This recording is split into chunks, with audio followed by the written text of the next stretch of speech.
It's so good to see you here. Again, the Stewardship Committee decided this year to emphasize the programs of the church. The grounds are wonderful, the buildings are superb, but the programs are basically what keep us here and keep us coming back for more. So here we are in music, because music plays such a fundamental role in our worship together.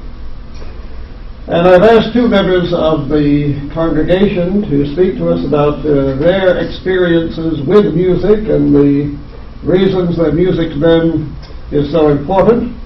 And our first speaker is Miss Betty Blake. My first encounter with music occurred in a little tiny town in northern Wisconsin, where I grew up in a German Lutheran church, where Bach was considered to be the fourth member of the Trinity. He really was revered. But that was not my only experience with music. My mother played piano in a dance band for like dances at the Elks Club and the Rotary and that kind of thing. And my father was in charge of the drum and bugle corps for the American Legion. Both were amateurs, but they both loved music, and they saw to it that I got lots of music lessons and experience in playing and all that sort of thing. That led to my desire to see a diversity in music, and that's what I found at BUC. My husband and I came to BUC quite by accident. We had subscriptions to the Detroit Chamber Winds and Strings concerts, which were quite a few of them, and that time were held here. And so at intermission we would wander around, look at the pretty building. We went out in the courtyard, and eventually we ran into all the pamphlets and brochures near the entryway. So we took some home, read about Unitarianism, and decided to go to a service.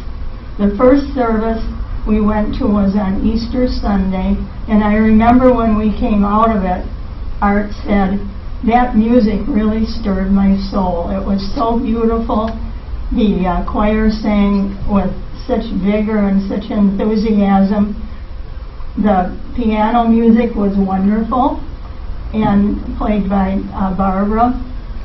And so we decided to come back. And the more we came, the more we liked it here. We loved the sermons, we loved the people, and very important to us, we loved the music.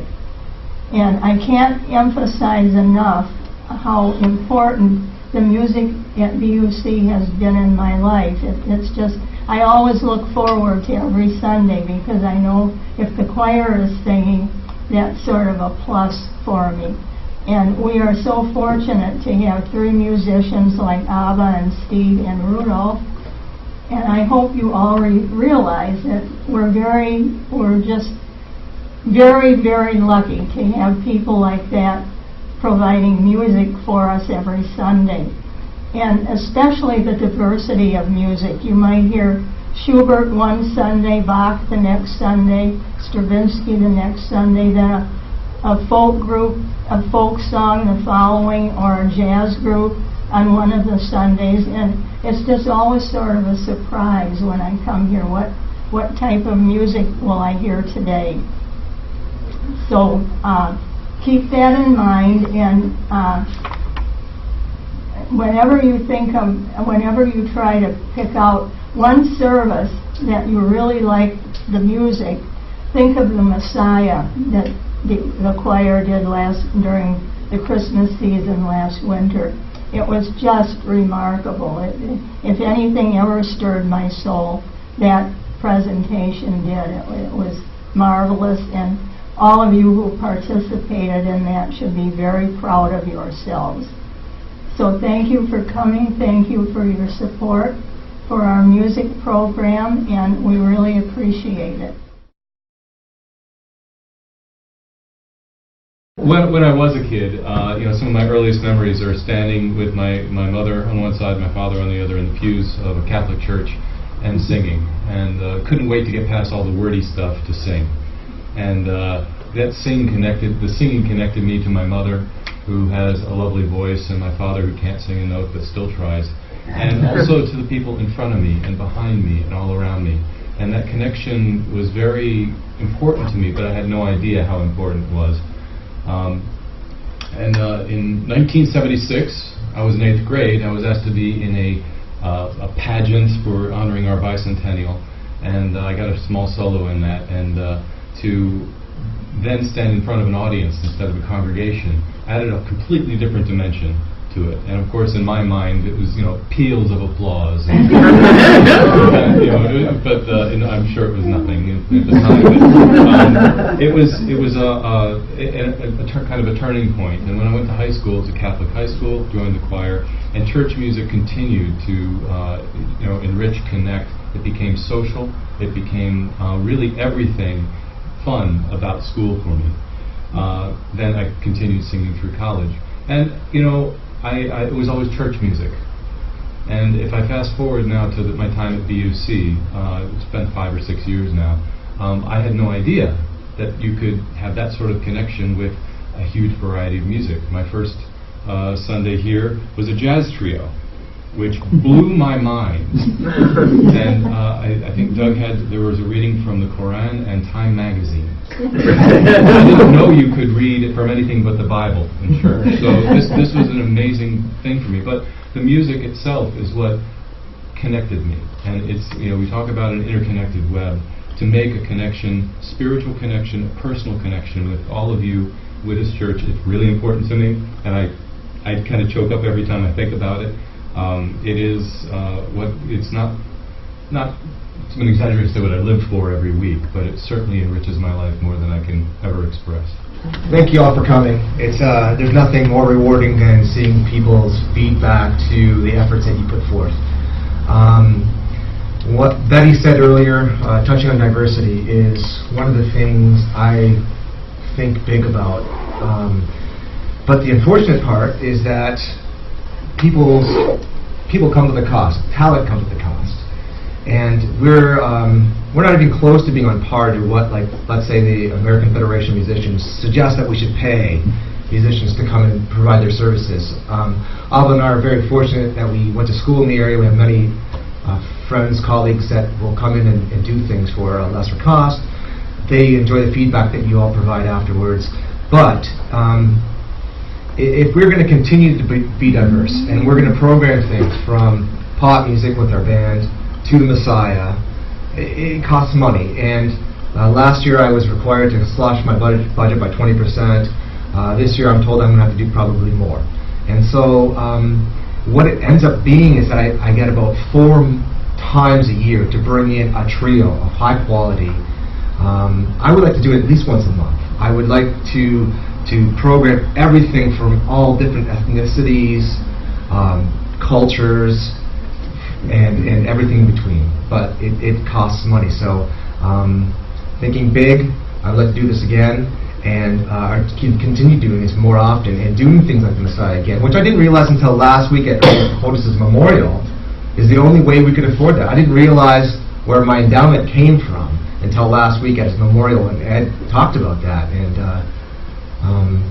so thankful we have little things like that, but going forward, that's going to be depleted soon. And so hopefully, if we want to continue growing musically and being diverse, it's going to come from other places. My dream comes true every week because I have such a fantastic choir and really great colleagues.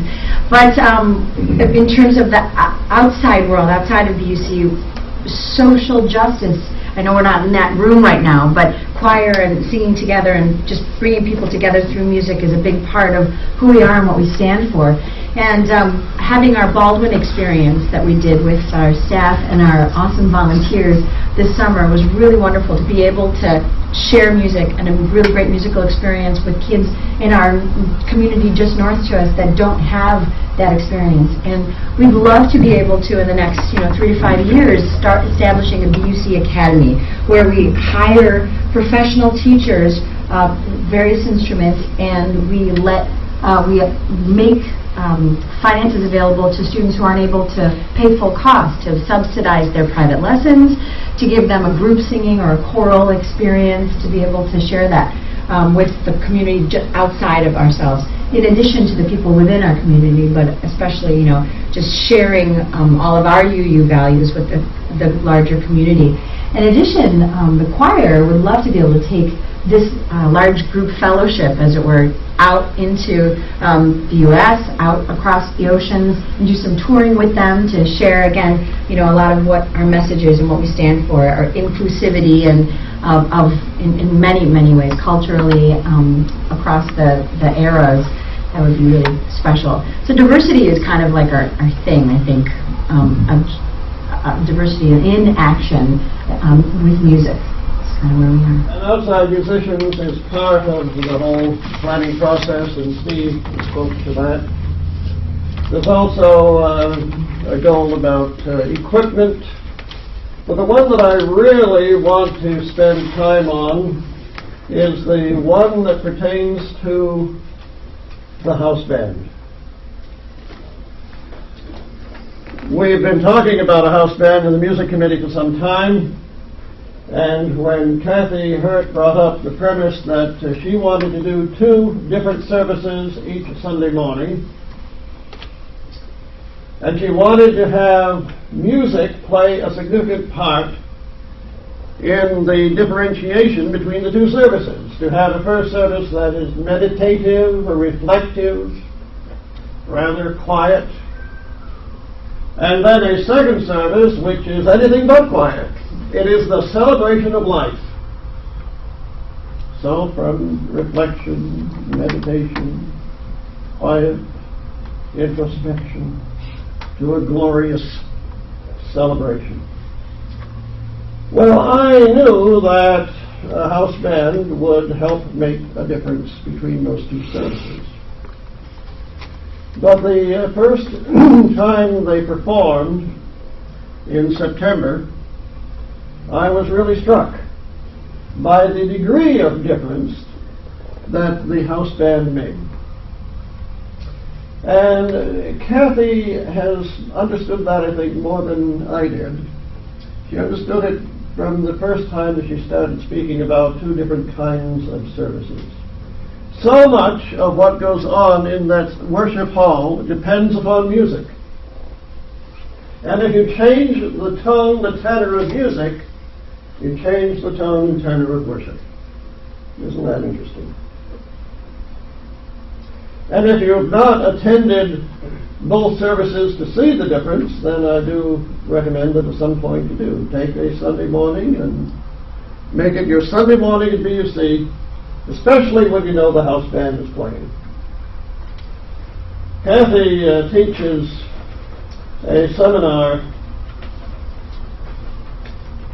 It has 10 people in it, and she gives me a story of what happened this week. She was working with the 10, and she asked this question: what do you imagine when thinking about a less serious church, a more fun church experience? And to the question of what they thought about in that regard, 8 of the 10 said the house band. Now that is a little confirmation, a little story about how it's being received. And you all probably have, if you heard the band play, you've had your own perceptions, your own feelings about the value of that kind of music. Now, there's a little problem. The problem is that it's really manifested when professional church musicians get together. Sometimes they get together in their little conclaves, and they begin talking to each other about how their work is respected in their home church. And you'll hear such things as, well, the congregation seems to like us very much. They really respond very well to what we do. They come up to us after service and tell us how well we performed, how meaningful it was, how it touched their souls, but they sure do hate to pay us.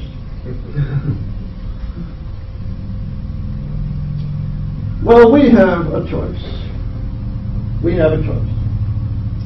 What we're doing this fall is an experiment. Two services which are actually different from each other. An experiment. Largely dependent upon music to create the difference. Now here's the problem.